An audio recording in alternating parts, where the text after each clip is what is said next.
Hi, everybody. I'm immigration lawyer John Khosravi. Thank you for joining us in our regular Tuesday, 4 p.m. Pacific time, 7 p.m. Eastern live Q&A, where we take your questions about U.S. immigration law on YouTube, LinkedIn, Instagram, and TikTok. Hopefully, Facebook and Twitter will get back to you soon. I'm not sure what's going on with those feeds, but we'll stick with it. So I'm an immigration lawyer. I help primarily married couples and families get U.S. immigration status, either changing in the U.S. or through the embassy. We also help small-time investors in the E2 investor program, people with top abilities or EB1A, extraordinary ability, or national interest waiver, a lot of scientists, top athletes, artists. So we love to do really interesting kind of stuff, help people come to this country and make country better. That's what we focus on at the JQK Immigration Law Firm, and we're about to get started right now. So all the information here is not intended as individual legal guidance. So if you want to talk with myself, you guys schedule a consultation for me to give individual guidance and all that, because it's just more private information I got to know about your background before I can say do this or that. But it's general kind of stuff that helps, and we're going to do our best to do that. I've been doing it for a run almost since 2020 now. It's 5 years now that we have this regular session. It used to be on Wednesdays, then on Tuesdays, and at 5, and 2 days forward. It changes a little bit of time. We're here almost I think we've only missed 1 or 2 in the lifetime. On vacation I do it. So we love doing it because your questions are usually really good. Now, when it's not good is questions about timelines. How long does this take? And it gets frustrating because everyone keeps asking, who knows what the timeline is going to be, especially because we have new administration, new president here that's come in, and that's going to be a big change in everything that happens in the immigration system. So whatever I say, our timeline is going to be completely unreliable. Let me see what's going on with my audio. It's not working. It's because my system isn't working on Chrome. That's why. So those listening on YouTube, I'm sorry, using not the microphone audio, which I just put away then. Using the computer audio, which is not as good, which I don't like, but it is what it is because I forgot to use the right browser, Firefox, and we're in the show. It's already too late. So let's have your questions come in. Zubair asks, hello, sir. My I-751 has been pending over 35 months. Please suggestions. That sucks. 2.5 years is pretty bad. U.S. immigration has said that they expect these things to take almost 4 years, so it's not outside processing times for them. If you could file for citizenship, try to look at that. You've been married to a U.S. citizen, for example, and you have a good case for that. You could try contacting USCIS by calling them. They'll probably say nothing. You could try asking your congressperson. They'll try nothing. If you really are frustrated, you can sue them. That's going to cost you some money. But other than that, just wait till you can file for U.S. citizenship. Plus, before doing any kind of maneuver, I'd want to make sure you have a strong case for IR-751 so they don't come back and just deny it based on the facts. So you want to look over that to make sure it's good. But that's something to do, which kind of brings me to my next thing. I wanted to mention a special program we're starting, which is, this is a broad area. A lot of people are coming, watching this, and it's public and stuff. I was thinking about creating a live session that's only for 10 people that you come, and we can have share video, who ask questions, focus on marriage-based immigration, I guess, to narrow it down the topic so it's not all over the place and hear other people. So if you are interested in marriage green card case, and this is not individually guidance too, but it's a more private forum, we could talk, and it's kind of like a seminar. I'll probably be a nominal fee of $25 or something. Go to our website, jqqlaw.com/contact, and let me know, jqqlaw.com/contact. And I'll figure out a landing page where you can sign up and be one of those people, once a week, do that as a separate private seminar and see how that works out. So we can actually slow it down and explain in full context what it is in a private forum. That's not videotaped for the world to see. So if you're interested in that, I'll try to mention it again in this feed a couple more times, see if people want it. If we get 5 people sign up or 10 people through this, we'll do it. But it's jqqlaw.com/contact. Lord says, hello, sir. Is there any way an F2 visa holder can get a work permit? They have permission. If you have a bad situation in your home country, there's an exception for that you can file. But that's really about it for F2s. They don't really want you to work. Does F2 get it? Yeah. So if you have extraordinary circumstances that require that, you could do that. Yeah, it's pretty limited. Awuda says, what are the options when a asylum case has been denied? Well, we don't do asylum law, but essentially it's denied. You go to immigration court if it's not there already, and there's not much you can do. I don't know what to tell you. Unfortunately, it's not good. You got to find other stuff. Let's see. Can F2 visa holder work? It's not possible. I don't get work permits. Oh, yeah. So this website, Ohio State, says not under any circumstances, but there's they opened it up a little bit. If you're, I don't know if it's for F2 or for F1, the primary student, if there are extraordinary circumstances that are problematic as a student visa holder, that they need money. And they also announce there once in a while, I think it was Lebanon. Yeah, they said for Lebanese people, because of what's going back home and finances are strict, their families sending money, they're going to be opening it up so they get easier work permits, that kind of stuff. Moran says, can you apply for a student visa while I-130 is pending? You can apply. It could be approved, but it's up to discretion. Usually they'll deny it, but you can give it a shot if you have the patience for it. Damien says, hello to you too. Mahat says, I came to U.S. on an immigrant visa. I haven't received my green card yet, and I need to go to my former country urgently. What should I do? It's in 5 weeks now. Well, when you get an immigrant visa, that's a green card. Immigrant visa is the embassy stamps your passport. It's not a green card until you enter the U.S. But once you enter the U.S. and you're here, that's stamped by the officer of the airport, the customs officer, will turn the visa stamp into a green card for a period of 1 year from entry.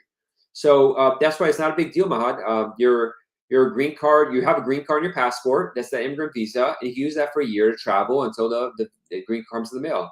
He asks how much time did it take to be delivered? It's 5 years now. It's very unreliable. Sometimes it's like 1 week or 2 weeks. Did you pay the green card fee? That's one thing. A $235 fee or whatever it is supposed to pay. So you have to pay that. But if you did, sometimes it's 2 weeks to get the green card. Sometimes it's 9 months. Sometimes it gets lost and never comes. You got to apply for a new one. A form I-90, pay money and wait 2 years to get a new one. So it's a mess. But at least if you got to travel, the immigrant visa will take care of you. Lord says, what about forming an LLC? Can an F2 visa holder start a business? No, you can't do work activities in the United States. You could form an LLC for like a holding company or something like that, but you can't work in the U.S. So any kind of work is against the law. Lauren says, I'm applying for my husband's green card. Congrats, Lauren. I think you've been a regular. I've seen your name pop here for months now. So yeah, hopefully it goes through smoothly. Corey Smart says, good afternoon. By the way, people on TikTok, if you want more chance of your questions being answered, please go to YouTube, JQK Law page, and follow us there. Because on TikTok, we have so much repeat questions. I don't get prior to it because it's hard to keep track of what's going on with all the random comments that are coming up there. Both jumping. Tina says, can I apply N400 if misplaced my green card? They've opened it up. If you lost your green card, just you file the lost green card thing, it's fine. Misplaced is lost. So if you lost it. They'll allow you to. They opened it up where you can. I can't. About a year and a half, 2 years ago, they changed the regulations, make it flexible like that. I've had the situation pop up, so I don't remember exact rules. If you go to uscis.gov and check out, the policy on this, they'll tell you. But I think you can. But again, I don't remember the exact rules because that hasn't popped up for me. This issue. Chris Marr says, good afternoon, Ms. Khosravi. If Trump was to make the parole 212D5 come to an end, would that cancel out the legal entry for people who came to U.S. that way? No, because if you already enter that way. So you can't cancel. You've been paroled in. But the interpretation of what you could do with that parole can be changed based on different cases if they want to fight it. This is highly technical, but the green card adjustment of status section in the statute, the Immigration Nationality Act, Section 245 says that 245A says that admission or parole into the United States is the initial requirement for you to be able to get a green card in the United States. So if you've been paroled in on a D5 proper parole, you're already in. However, what could change is if you have DACA, this is too technical for this show right here, but if you have DACA and you get advanced parole and want to leave and then not have that trigger the 3 or 10-year bar to come back in, that could potentially be changed up because it's a BI decision. But it depends on what kind of case you have. I don't want to go too much into the weeds of highly technical immigration stuff because it's going to just be confusing to go into 245 and DACA, amount of Arabelli. This is too much of a law school conversation.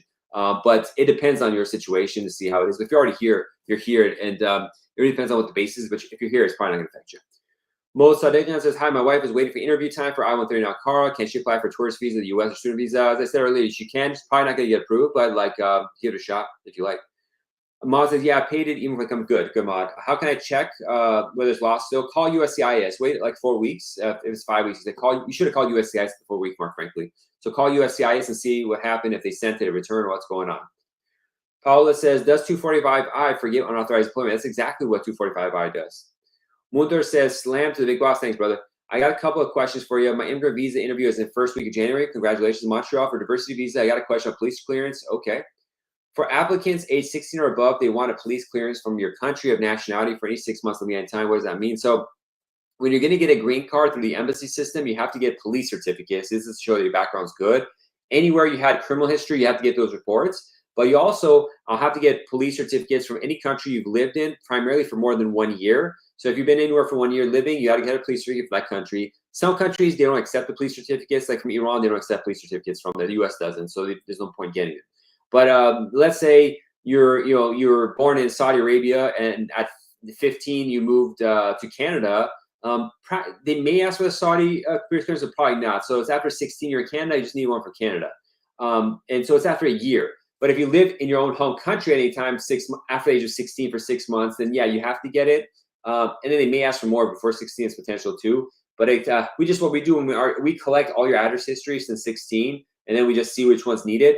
Because when you upload your documents to the National Visa Center, they'll ask for police certificates that they shouldn't ask. So I need to be able to just the lawyer aspect me comes in and push back and say, hey, we don't need this, and argue with them and stuff like that people on their own might not know.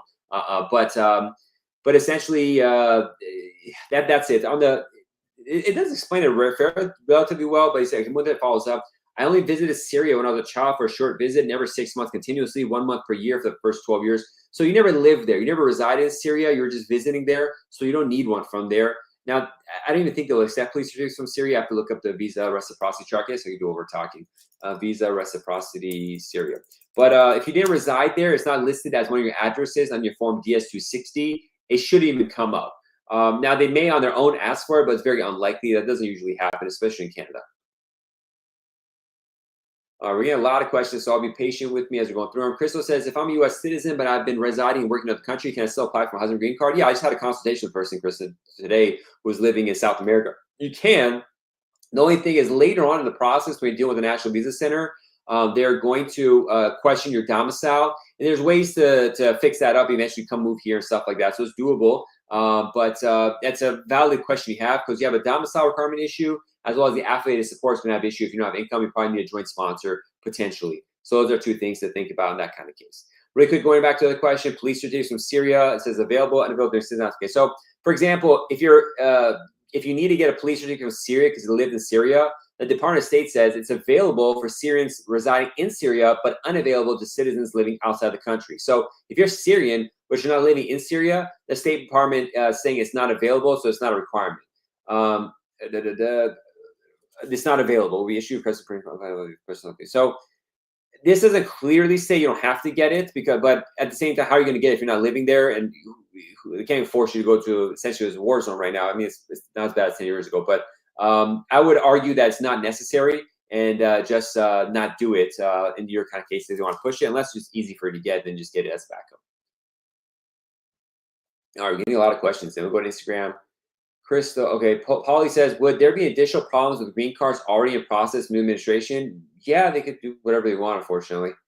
Asal says in Farsi, the Abu Dhabi embassy, how long does it take? It takes forever. It's going to take years, Asa. Very long. It's not clear. Asa جان چندین سال طول خواهد کشید. ویزای K1 اولا زیاد ویزای مناسبی نیستش. اگه مناسب بود ازدواج بهتره ولی بحثی داره به موقعیت شخص خودتون ولی ابوظبی بدتری سفارت خوب نیست برای این کار ولی هر چی هست سالها 2-3 سال حداقل طول میشه و ایرانی‌ها بهتون زیاد چاپ و بند می‌خورن مثلا رابطتون آماده باشه برای سختی برای موضوع.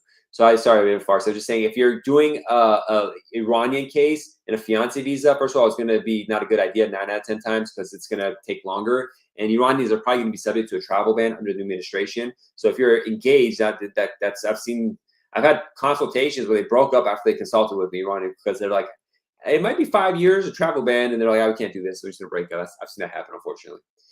Okay, Audubon, I applied for asylum, got my documents to work, but still waiting on an interview. I'm married to an American citizen. Can I file for adjustment of status?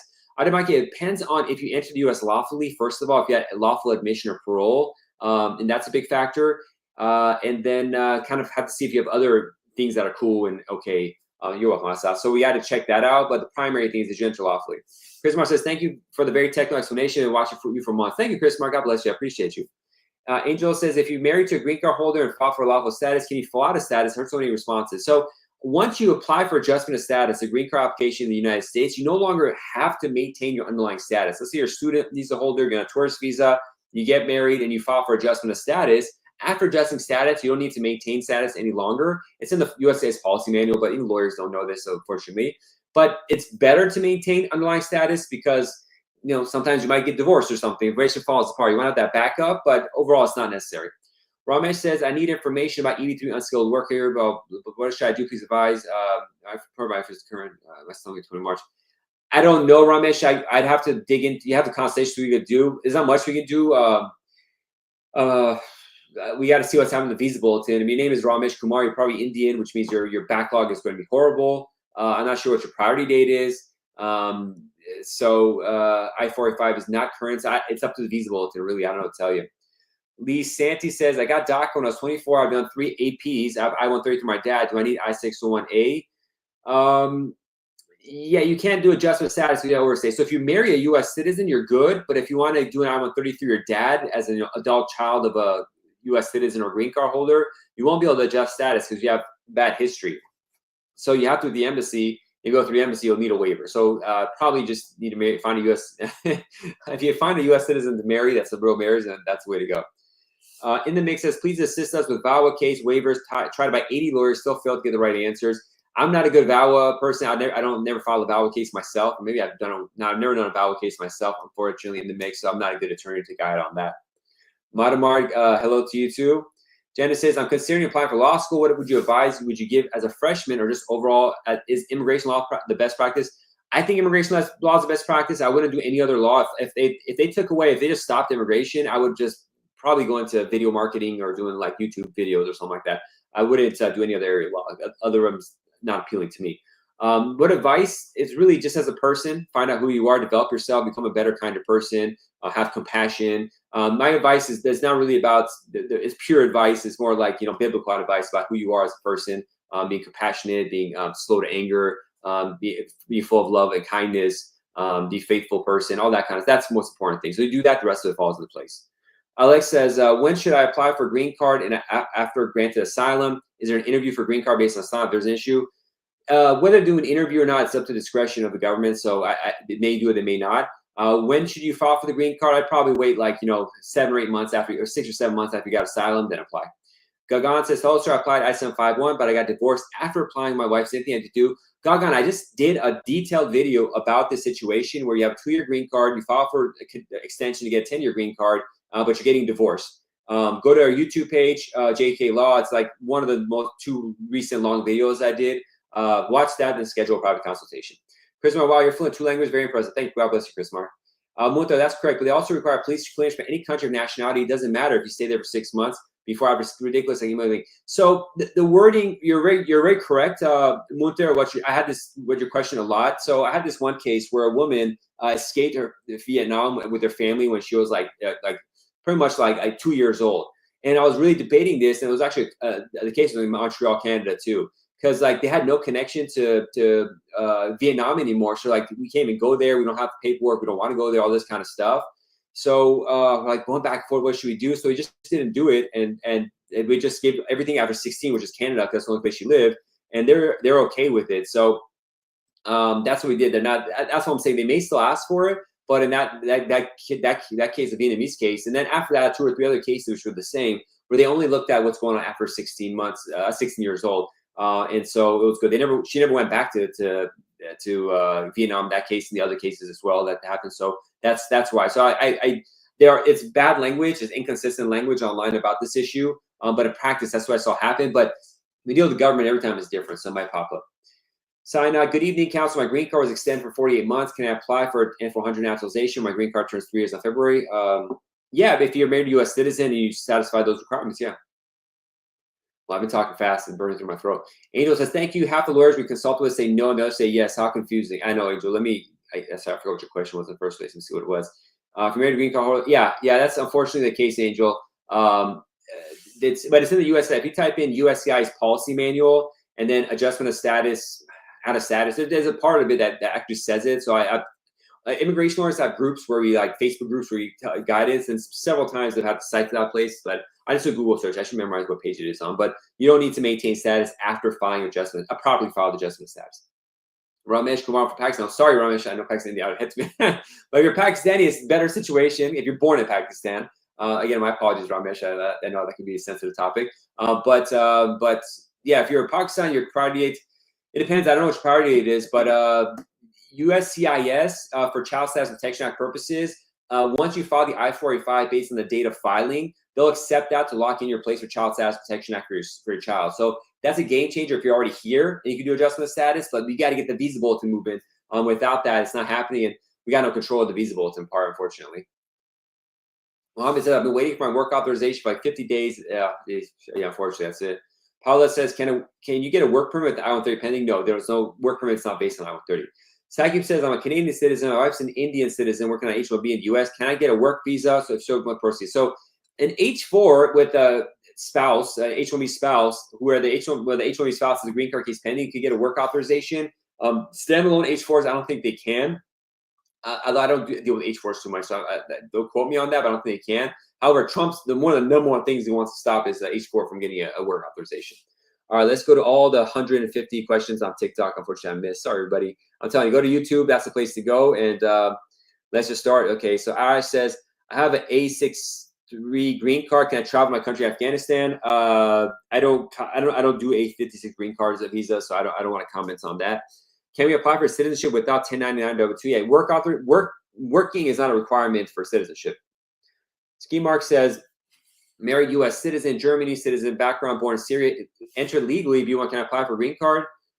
Married U.S. citizen, Germany citizen, background born in Syria. Probably. I need some more information, but if someone entered lawfully, they married U.S. citizen, that's a good start. Sakib says, you're welcome. You're welcome, Sakib.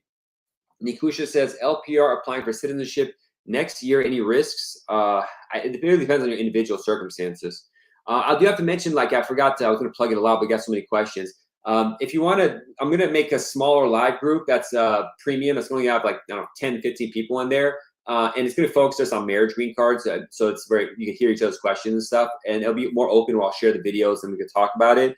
So that session is going to have like a nominal fee, like $25 or something, and just have like 10, 20 people there. If you're interested in that, I'm going to see if there's a demand for it. Go to jqqlaw.com/contact and just fill out and say, yes, I'm interested in that program.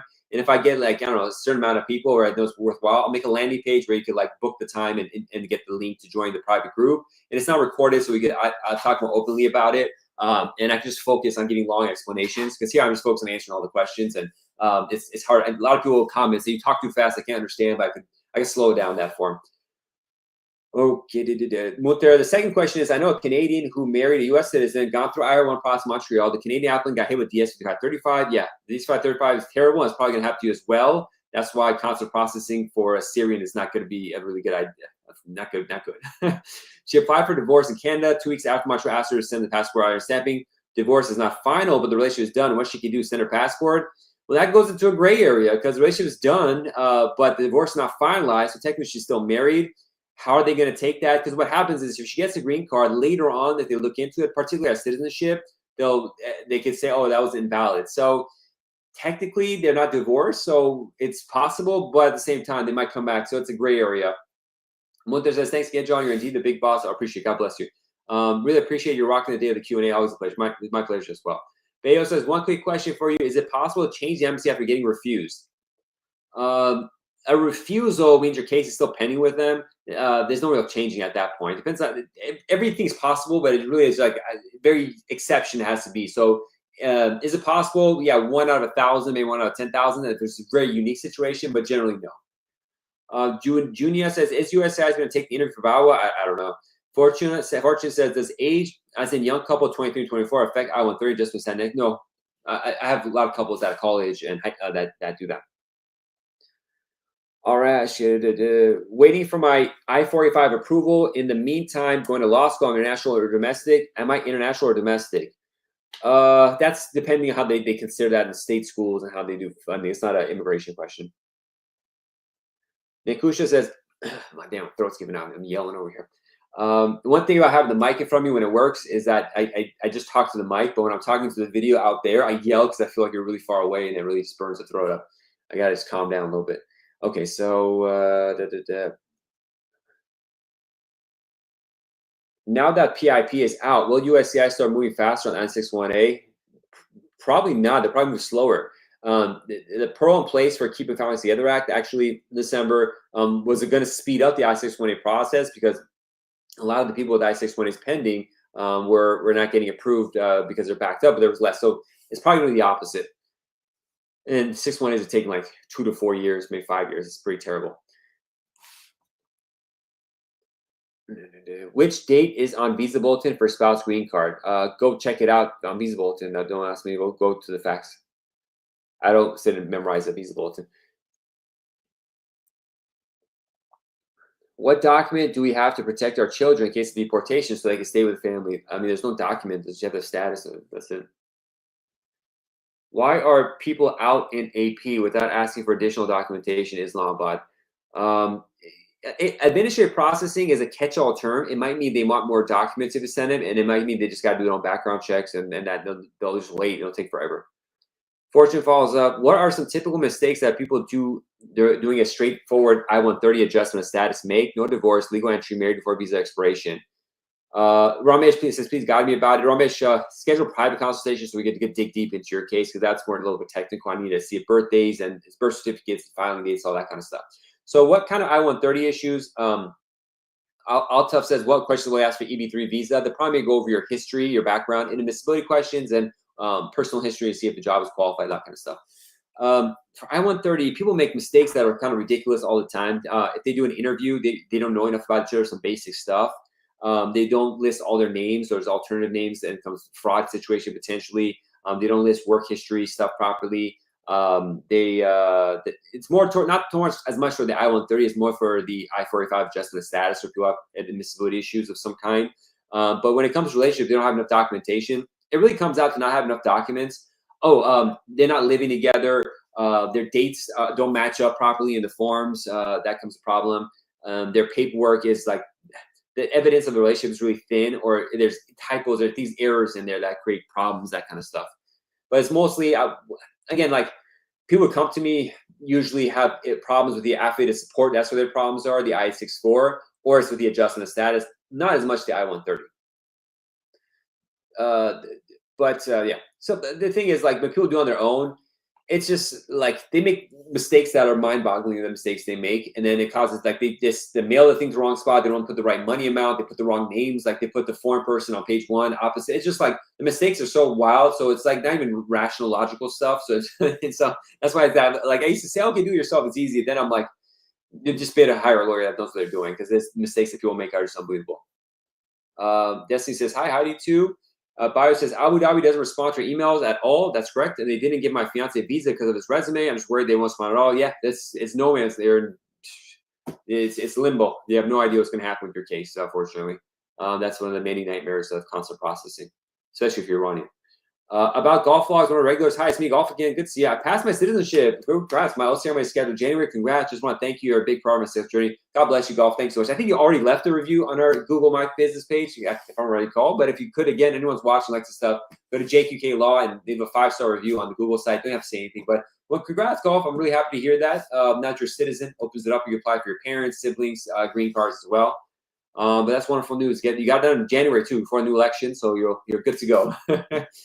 El Gallo says, I have a pending I-75 over 2 years. Should I apply for M400? Thank you. If you got a good citizenship case, married to U.S. in the last 3 years, we do that all the time. That's what we recommend.